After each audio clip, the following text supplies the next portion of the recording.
I'm so excited to be here with Bim and Nichole. I'm so excited as well. This is exactly what I needed for my midweek, like get over the hump, like event. So this is perfect.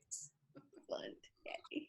I'm excited. I love your books. And, you know, we've been trying to do something with you for a while now. And today is the day. So I only wish it was in person, but someday, I hope. Yeah. One day. Nice. It's very annoying. But one day the world will be better. And then we can all kind of like clutch hands. Yes. Yes. Well, I guess first, like, how are you feeling? This is your 5th book now? Yes. In how many years? 2.5. Oh my God. Okay, so how are you feeling? You know, it's kind of wild because every book feels very different, right? Like this book obviously feels a whole lot different because it came out in the middle of a pandemic. So, you know, things are a lot different when this book came out than it was when I was writing it. But you know, every book feels different to me. Like this one is just really close to me. I had thought about Olivia's story for years before I really committed to myself that I was going to write this one. And so I'm really happy that it is out in the world and that people seem to be liking it. So that really makes me happy. That's great. I mean, okay, so I'm going to start, let's just jump in. We have all right. Time. But one of the things, so I read Party of Two in literally one sitting, and I'm not just saying that because you're here. Like I feel like I've been, like many people, I've been blocked about reading during this time. It's been a bit difficult, but this I was just kind of like, oh, a friend, and I just kind of just like leaned in, like it felt like I was just coming home. But in doing so, I was kind of overwhelmed by the amount of physical touching. Yeah. And everyone in the book, but specifically Olivia and Max, like they're often engaging. Like there are times when I'm reading something and he'd say something or his eyes would cloud over and Olivia unthinkingly would reach over and touch his hand, or he would like assist her and put his arm around her shoulder or something. I found that so jarring. I don't know if Nichole felt the same way, but every time they touch, I feel like a physical, like, oh. For me, like I was doing like the final edits, you know, like the very last bit edits right when we had sort of were going into lockdown and had gone into lockdown, and all like the things that stressed me out were all of the crowd scenes because there were a few of them and I'm like, there's like concert, there are all those people. Like, yeah, I feel like it's gonna take us a long time to get over all of this once we finally can. Mm-hmm. What overwhelmed me was the cakes and the baked goods, because I feel like everyone has been baking something through the pictures, and I am not a baker at all. I'm too impatient and I like to be able to play with the recipe, and when you're baking you really can't play with like the foundation of what's happening, you know, the formula of it. So these decadent cakes and cookies and pies, and that was part of their love language. That was just like, I want someone to send me a cake. Why was dessert the food choice for this particular book? Because in other books, you've got enchiladas, you've got tacos, you do more of like meals and snacks. Yes. Yeah. You know, it's funny because it just sort of came naturally because I didn't even really think about it. Like I was writing that first scene and I had them start talking about, you know, if they were a cake person or a pie person and getting into that conversation. And so then it just made sense that he would send her a cake to like try to get her to go out with him. And then it just sort of came from there. But I mean, in many ways, like it's funny because I am not a person with a big sweet tooth. Like I love baking, but I'm satisfied very quickly with any baked goods. Like I can take, you know, a half a piece of cake and then be fine for the rest of the day. But I love baking them and giving them to people. And like I've sent ice cream to 2 different friends in the past month. like it just, so baking things and sharing them is definitely part of my love language. And so that definitely played a role in the book. It felt to me like you were moving through the meal.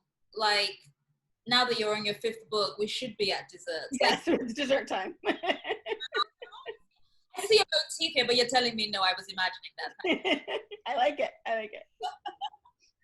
Another thing that I like about your books is the fact that your heroines have friends and they talk to each other about something that is not just the relationship and not just dating. They talk about their career aspirations, the pain of previous childhood memories and things like that. Can you tell us why that's so important to you to make sure that your heroines are fully developed people and not just people having a romance? Yeah, I mean, my friends are so important to me. And I there are very few big decisions that I make in my life that I don't consult my friends on, like I have a number of group chats that we talk about, like everything I write, I send it to them first, or, should I wear this or should I not? Or even bigger things, like we talk about like our careers and what we should do, and relationships and like our partners' careers and what they should do, like all of that stuff. And so it feels, it's not that it feels false to me, it's just that it doesn't feel like it reflects my experience at all when I read books where that doesn't happen. Because, for so many women I know, like friends are a second family to you in many ways. And so that was one thing that I really wanted to make sure was part of my books. Just like, I don't feel like I can really know a character unless I know who are the people that she hangs out with all day. Like, who is she going to text when she comes out of that meeting that she won? Like who's she going to text to ask her what she should wear to that big date? Like all of those things help me figure out a character and get my mind around someone. And so I do that partly for me so that I know who this person is in my mind, but then also for the reader, because I feel like they want to know who this person really is. What I like also, especially with Olivia, she's just completed a sort of a cross-country move. And at the beginning, she tells a tiny white lie about her job because he's a stranger in a bar. First of all, I was like, correct, yes. Google is so free and people just, and I have a unique name, so I was kind of like, yeah, my name's Sarah. You don't get to have like my true self immediately. So immediately I was like, well done, safety first, stranger danger. But then it kind of, what I love about it is that we keep getting more and more detail about her job. I feel like oftentimes when I'm reading a book where the job is not the central part of the story, you just get it kind of like, oh, I went to an office and I worked. But in Olivia's case, you are getting inside of the contracts that she's chasing, her relationship with her coworker, how difficult it is to kind of, get up new business in a new city. I can't tell you how much that detail warmed me. Even when I was like, I don't know anything about this woman's job, but I know a little bit more than I did when I first started the book. And I love seeing that personally, because I always feel very weird when I tell people what I do, and they either want to tell me about my job, right, and it's like, no thanks, or they essentially kind of have to feign interest in a way that I'm always kind of like, you don't care. You have to, it's polite, but you don't care. And I just appreciated seeing that. And I love the flip of it, so that I was reading about Maxwell Stewart Powell III. First of all, 3 excellent names. I was like, oh, this man is the whitest. I worked hard on that. Wonder bread, put some butter on this. But I loved so much that, again, I got to see like this inner working. I wanted to ask, why did you decide to make him a junior senator? And to kind of like, what was like, did you want to do something that was like touching politics, or was it just kind of like, this is who he would be? So I knew from the beginning when I started working on the book, I knew he was a politician. But it took me a little while to decide what kind of politician he was. Like, because at first I was like, if he works in Washington, he's gonna have to fly back and forth all the time. Like, will that be annoying in the book or annoying for me to write?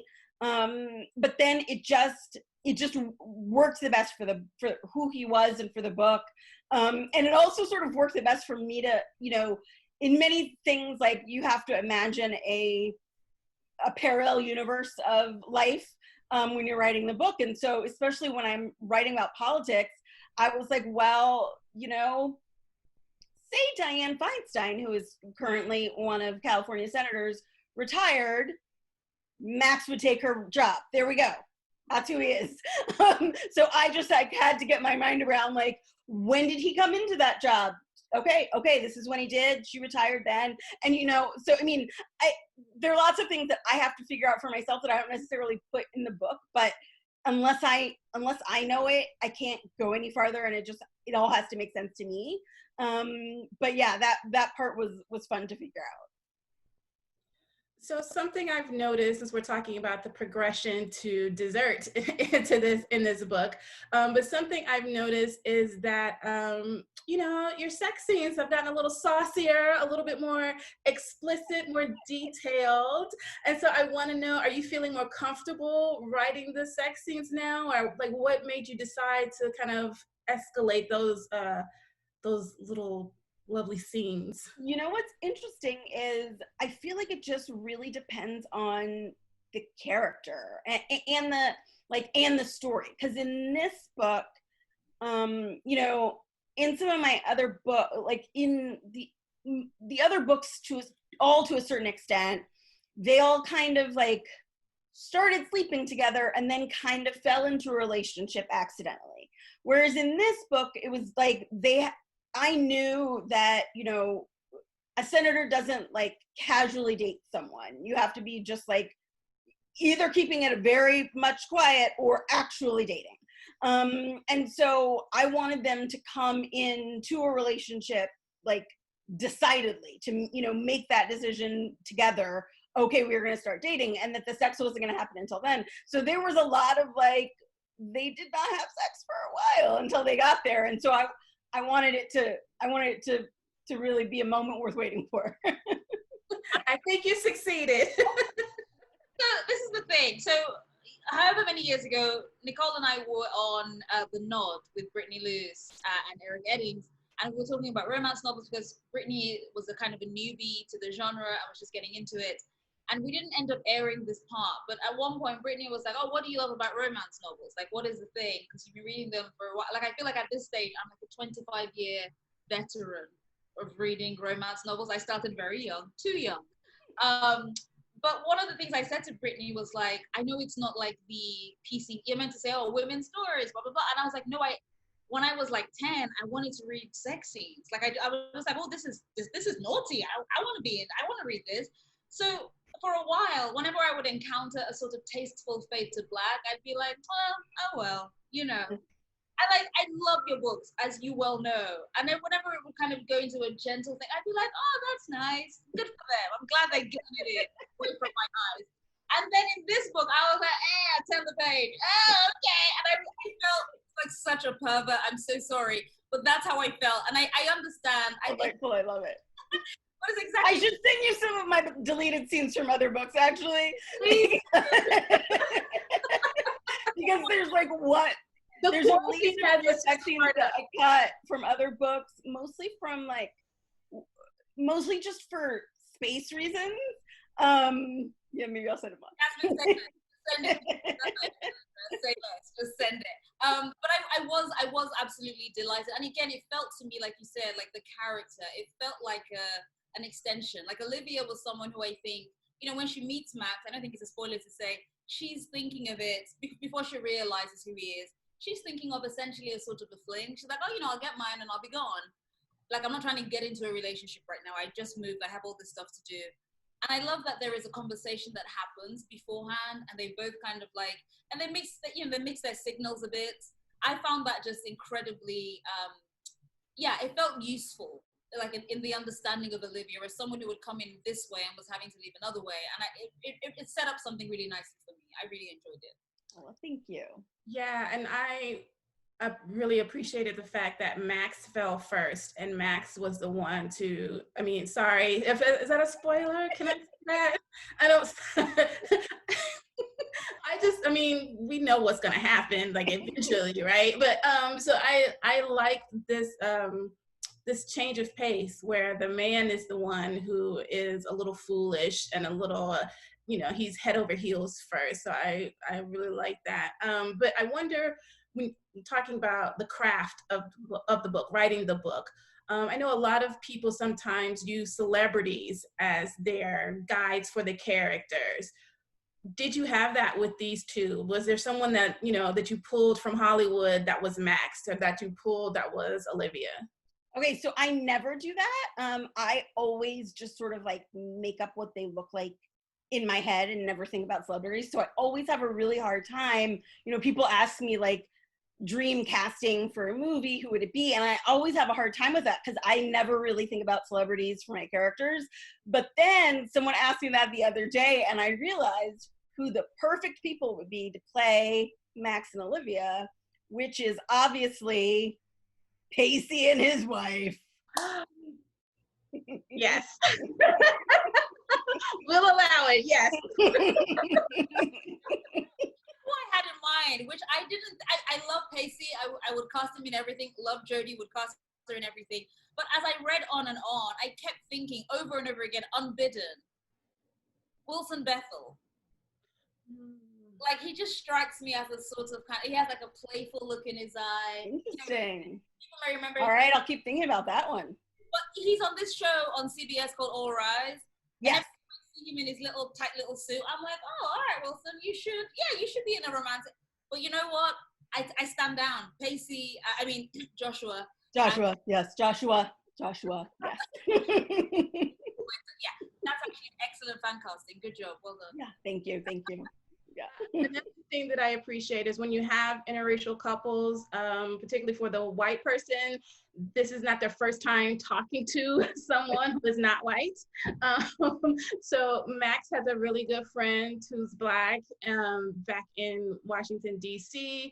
Also, obviously he has to navigate different kinds of worlds as a politician, but there is a moment where he has this kind of weak area in seeing the ways that his privilege and his class is different from Olivia's. Can you talk about your decision to include that without making it the issue of their relationship? Yeah, I mean, I think, sometimes I feel like that has to be navigated in all relationships, right? Like all relationships where you don't come in exactly the same, which that never happens. And so even, in friendships, like in a text with some friends the other day, I said something about a conversation about race, and like one of my white friends who was on that text was like, oh wow, I did not notice that.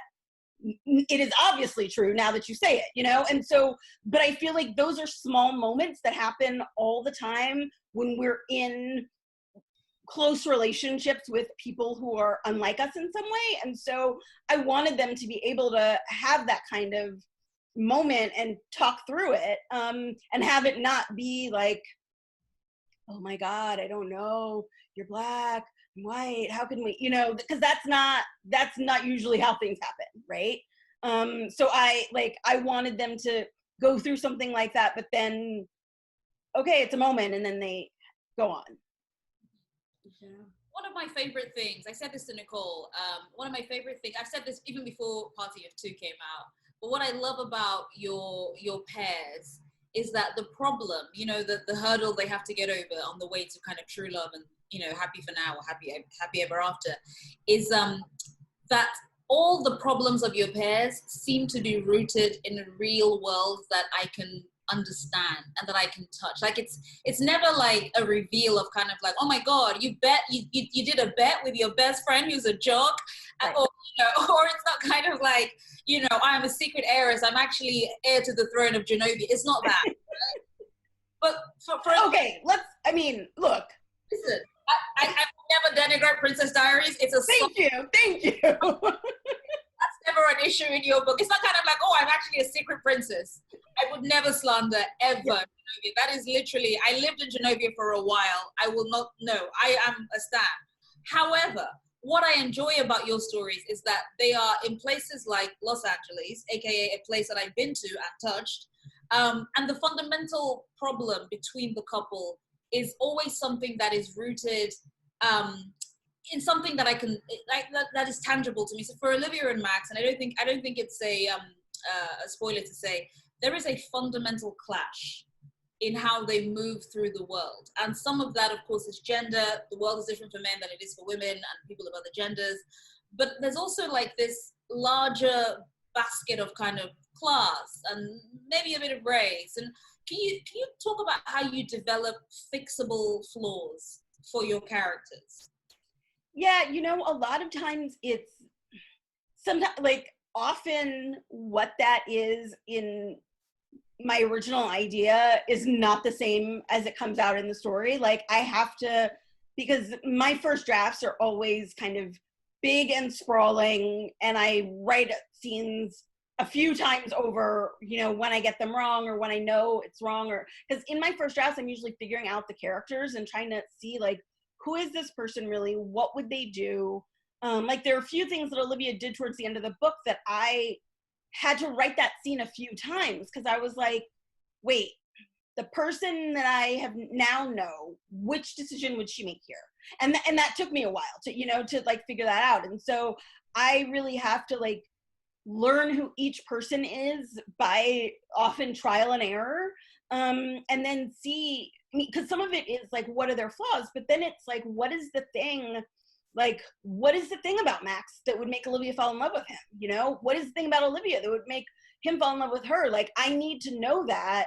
And then also, what's the thing that they would be like, can we really? And so that, like, I just have to think through these people, and it's usually not, because I always, you know, outline something before I start writing it. And then I start writing it, and then midway through, I'm like, oh, well, it's going to be different in the end. Just because once I know who the characters are, things change a lot. Like there were, you know, talking about sex scenes, there was, in my third book, The Wedding Party, in the original draft, I had drafted this, like, you know, midway through the book, there was going to be this very hot sex scene where she, like, came into his office and, like, they had sex on his desk. And then I was working on the book and I was like, Theo would never do that. Never in a million years. He would be like, what are you doing? And so then I had to like go back to the drawing board and figure that out. Like, he's way too uptight for that. And I was like, oh, okay, this is who I'm working with. All right, let's, you know, and so that was something that I had to, like, you know, I have to get my mind around each person and see, like, what are their problems? What are their holdups? And then what are the best things about them? What are the things that bring the other person joy? And so that often takes a little while. So speaking, you talked about that you outlined the books, and obviously they tend to kind of grow from there. But let's go back to the fact that you've written 5 books, or that you've published 5 books in less than 3 years. Describe your perfect writing day, a good writing day. What's your routine on that good writing day? And then give us the bad writing day. Okay, well, so, I mean, my routines have changed a lot in the past, like, 3 years, partly because, like, the world is on fire, but then because my life has changed. And so I was working full-time when I wrote the first 3 books. I was working full-time for those. And so I would, like, for the wedding date, I brought my laptop to work with me. I would, at lunchtime, like, go to the Starbucks across the street and write for 30 minutes or so. Then I would come home, like, make dinner, and then write more at nighttime. And then, you know, then when I stopped working full-time, it was really hard to figure out what my new routine was going to be, because I was so used to, and then for the proposal in the wedding party, I wouldn't, like, take the lunchtime. I would just, like, go to work and then come home and write. But once I started writing full time, I was like, so I have all day? What am I going to do all day? And then I would still write at night for a long time. And I was like, it's 9 o'clock at night, Jasmine. Like, this doesn't make sense. You had all day. So I had to, like, enforce rules upon myself. Sometimes I would text friends and say, okay, I have to write for at least an hour before noon today, or I have to give money to some political candidates that I didn't like, which was, like, the thing that would get me to do it. And so some, like, it is always better for me if I get some writing done in the morning, even if it's just before noon, because then I'm more likely, you know, and then because I have to write in kind of short chunks. So I usually write for an hour to an hour and a half at a time. Sometimes it's only 30 minutes, you know, but usually no longer than that. And so if I do like a chunk in the morning and a chunk in the afternoon, like that's kind of the ideal day. Sometimes that doesn't mean that I get good writing done that day, but it does mean that it, like, for me, I try when I'm in the middle of writing a draft to write every day, just because it keeps the world in my head. Like, when there are things that I'm wrestling with, when there's something that I know isn't working, or just a plot point that I'm like trying to figure out, I know that if it's like, if I keep thinking about it over and over and over, I will figure it out, or at least figure out like something to go with, and then go with that and then see if it works. But if I take longer breaks from it, it's a lot harder for me to do that. And this is not to say that everyone has to do it that way, but I know that like that's what works best for me. So I try to write every day. I, you know, during the pandemic, it's all been different. So I have like sort of gone back to my default of writing at night, but like also writing way too late. I need to force myself back into a morning session at least, just to like get back on track with everything. I love the laugh you just gave there. I feel like that's the rueful laugh that every writer is laughing now, kind of like, what is time? What is it's July? Okay. Sure, why not? I also wanted to ask, once you are finished with this particular universe of characters, is there a different subgenre that you want to move into? Like, are you going to, but you know, give us some fantasy, some sci-fi romance? Are you going to give us historical? Like, what are you just gonna? I mean, not just, but you know, do you see other subgenres in your future? You know, I do not see myself doing fantasy or sci-fi. Although never say never, because who knows what could happen. Mostly because I think my mind just doesn't work like that, but I don't know. But I could, like, when I first started writing, I was writing young adult. So I could see myself doing some young adult romance in the future, but we'll see. Mm-hmm. So we do have some thirsty questions for you. So, you know, we're here in this quarantine. What celebrity would you like to be quarantined with? Oh. I mean, you know, this may be a boring answer, but I gotta go with Chris Evans. I mean, boring is fine if it's correct, and this just feels correct. And yeah, right? Number one, he has a dog. The dog would be very delightful. Number two, like, Chris Evans. Right. So I feel basic saying it, but I'm like, look at the material though. Yeah, look at the material. I feel like he would just be very grateful for the baked goods that I would give him. Like, can't you imagine him being like, yes, I did want a cupcake today. Thank you, Jasmine. You're welcome, Chris. Yeah, exactly. And when he was on the show, we asked him, I believe he's a fan of apple pie. Yes. I would make him a very good apple pie. Chris, I will make you a very good apple pie if you're out there. I love it. We're now on dating service. Guys, come through. Oh, gosh. Yeah. Should we get some questions from the audience? Sure. Do we have? Yeah, there's a few in the Q&A section, and there's also a few that people are putting into chat before they realize there was a Q&A section. Right. But let's get into it. So, okay, here is a question from Ranjini Murthy. And they said, Max feels so idealistic as a politician. It's hard to imagine him in our current Senate retaining his humanity, giving his power and privilege. Are you encouraged by leaders you see emerging now? Do you think someone in his mold is truly rare? So that's a hardcore first question. Thanks. That is a hardcore first question. You know, I am really encouraged by, I mean, obviously most of these people are women, but I am really encouraged by a lot of the, you know, younger women who have been coming up over the past few years. And I've seen, you know, men running for office too, like that feel like they have kind of a spark and a fire to them that you don't see as much in politicians who've been in office for a while. And that was actually some of what I wanted to reflect in Max, because, you know, I'd read some interviews from politicians who were elected, you know, in recent years, like some of the members of the Squad, for instance, you know, people like that, who talked about how like demoralizing Washington could be sometimes.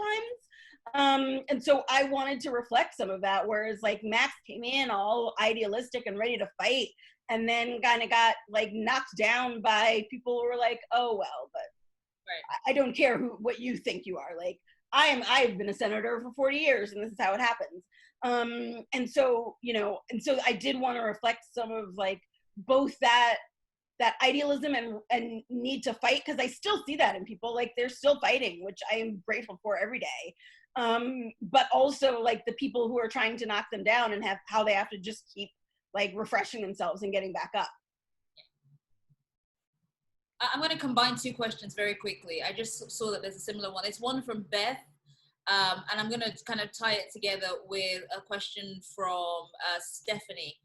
And Beth's question was, is there a piece of you in each of your female characters? And Stephanie's question was, it's not explicitly said, but it's alluded. Is Olivia a patent attorney? How did Jasmine's own career influence Olivia's? There's absolutely a piece of me in all of my female characters, but all of my male characters too. Like there was one time I did an event for The Proposal, and I got a question about Carlos, and someone asked, like, you know, he's kind of a domineering older brother. Like, is that because you want to talk about like paternalism and sexism and stuff? And I was like, no, it's because I'm a dominating older sister.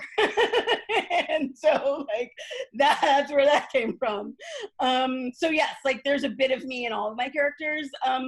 It's funny, Olivia is a patent attorney, and I got a lot of that actually from one of my close friends, who's actually one of the friends I dedicated the book to, who is a patent attorney, because I was like, because she has been doing this work for a long time, and I knew she would like, I could get, you know, just in the conversations we've had about the book, I knew things, because I've done some of that work, but only like bits and pieces of it, whereas she's been doing it her whole career. So I was like, great, I will take all of the like knowledge from my friends and then put it into my books. Solid. So I have a question here from Timmy, Timi. I hope I pronounced your name correctly. And they ask, Jasmine, what made you decide to have all of your characters exist in the same universe and be related to one another? It's one of my favorite things about your books. Thank you. I find it really fun. I think that kind of happened accidentally. Like I knew when I was writing The Wedding Date, like I had the idea for the wedding party while I was writing that book. And then I knew that I wanted to write a book about Olivia. Like I had the idea for this book while I was writing that one. I thought like, oh, maybe Olivia starts like dating a politician or something. But that's all it was. It was kind of vague, and I knew I wasn't ready to write it yet. But then the others kind of came naturally, like with The Proposal, that one I didn't have the idea for immediately. I had a lot of fun with Carlos, and I knew maybe someday I wanted to write a book about him, but it wasn't until like I had that sort of burst of an idea while I was watching the Olympics, and I kept seeing public proposals, and I was like, what if someone says no?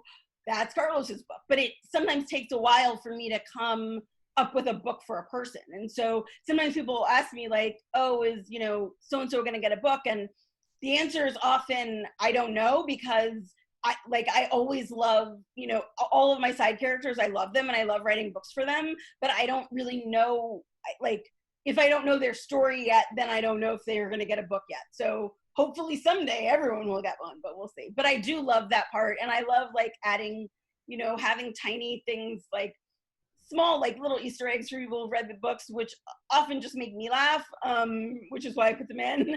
But I also bringing characters back and having them interact and stuff. I find that really fun. It's also nice to be able to write characters from different points of view. And so even, when I'm starting this book, I had Olivia show up in other books before, but only from someone else's point of view. And so this time it was nice to be able to get in her head. And then, when other people show up in this book, I get to see them from Olivia's point of view, not their own. And so that is fun and kind of a stretch for me, because I have to think like, what would she think about what they just said? So yeah. I loved encountering Alexa in the book later. And I was like, I know how she fell in love. I know him. On the internet, like she was real, and I'm like, oh, she is real. I made space for her, so now I know how she and Drew got together. But I want to carry on that same thought about the same universe. And this is a question from Sajata, who says, will we see Wes get his own story? I want to learn more about him. And that is also tied to another question. I'm trying to find it, from Emma Garcia, who says, Jasmine, did you decide where specifically Wes is from? I'm from Central LA, so I perked up when you said he was from there. I loved Wes. I don't know. I would love to write it. That is currently not in the works, but that does not mean it's not happening right now. It's not happening forever. Because I really did like writing him and figuring him out in his story. Well, that's also Alicia's question. So if you were wondering, this is some free reader research. The fans love Wes, so lean into that. I have a question from Gilda. Did you get to choose the reader for the audiobooks? I love her. Yes, I love her too. Thank you. I got to meet her actually last year. So they gave me like a handful of people to choose from, and I got to listen to like other books that they had read, and then I listened and like had an idea, but I don't listen to a ton of audiobooks, and so then I emailed like two friends of mine who I know listen to a lot of audiobooks, and I was like, what do you guys think? And so they were very helpful in this, because again, you got to lean on friends' expertise in any time you can. So this is a question from Tanya, and it's actually, I'm going to cheat a little bit because it was kind of one of my questions as well that we didn't get to. And my question was, do the Monroe parents feel some kind of way that both their daughters have fallen for white boys? And so Tanya asks, did you ever think that there may be a problem from family and friends of Alexa and Olivia because they both date white? Did you ever think to make some conflict about it? And then Tanya goes on to say, I have about 2 chapters left, so I don't think there is. I did think about that, but like, in my family, like I have a very big family on both sides, but especially on my dad's side. And of my cousins, like people have dated and married many people of varying races, and it was only like, it was probably a problem like at the beginning, but I was pretty little then. And so by the time I got old enough to notice, everyone was just like, sure, fine, it's another white man. All right, let's go to the wedding, And so I sort of think of like, there's often like some indoctrination from the uncles, like, there's a surrounding him a little bit, like, make sure you treat my girl right. So I imagine that would happen at any wedding, but never really a huge conflict. More some pointed conversation. Love it. I have a question here from actually you've sort of answered it. Okay, here's one from Ivana St. Fort, and they say, part of me feels like Olivia was the last true loose end character that we had. Is there potential for a next novel? And what existing characters, if any, would you want to explore next? I mean, there's so many that I love. I am working on something right now, but I'm not really ready to talk about it, mostly because it's a pandemic. So I don't know if it's good or not. I'm just sort of writing something. But hopefully there will be another book with another character that I've written about before that I find fun to write about. I mean, I have like little germs of ideas for all of the side characters of who they are, but not necessarily who they would fall in love with. So that is the thing that it always takes a little while to figure out. I can't find this question. It was in the chat, but it was about your manicure for each cover for each book. So can you tell us why? Why did you decide to go for, designed manicures? Okay, that is all, like, I have to give all credits to my manicurist, who my mother found, who just like does nails really well. And when I went to, but I didn't know, what she could do until I went to her for the wedding date. And I was like, oh, can you do something? My book is coming out. Can you do something fun? Expecting her to do like red nails with a heart on them, right? And she looked at the book cover and she was like, okay. And she went all out, and she does it freehand. Like, she just has tiny little brushes and like makes all the designs. So I am heartbroken that because of the pandemic, we could not do the manicure for this book. But she like, it was all her idea, and she's just incredible. And so now for every book, I just go to her and show her the cover, and she just does it. Yeah, she's amazing. She's now making masks. Yeah. Yeah. But hopefully I will get to go back to her someday. But yes, that was all her idea. Her name's Masako Beck. She's amazing. And I'm going to cheat one more time and ask, what would Olivia and Max be doing how would they be handling the quarantine and the pandemic? Because Olivia, I don't know if she'd be able to handle. She would definitely like be locked in her new home office, like trying to buy new things to like she would buy herself a standing desk very early on, all that kind of stuff. Max would be just stressed out because he's flying back and forth all the time. And then at first he would like not want to be around Olivia because he was flying back and forth, and he would be scared of getting her sick. And she would be like, come, like, at this point, can we just cut through that? Like, we're together now. So yes, so that's how they would be. Yeah. We've been told we only have room for one more question. I'm so sorry we haven't been able to get to all your questions, but there was one that was kind of like a craft focused question. I just wanted to kind of wonder if you think about it, which is essentially, do you have different ideas for multiple plots and decide which one? Sorry, this is from Kim Wen. Do you have different ideas for multiple plots and decide which one to focus on, or do you focus on one at a time? And I know this is a constant question that comes up with writers, because I feel like you said, there's no one size fits all, but a lot of people have a lot of interest in how like favorite characters come to life. And what's your system?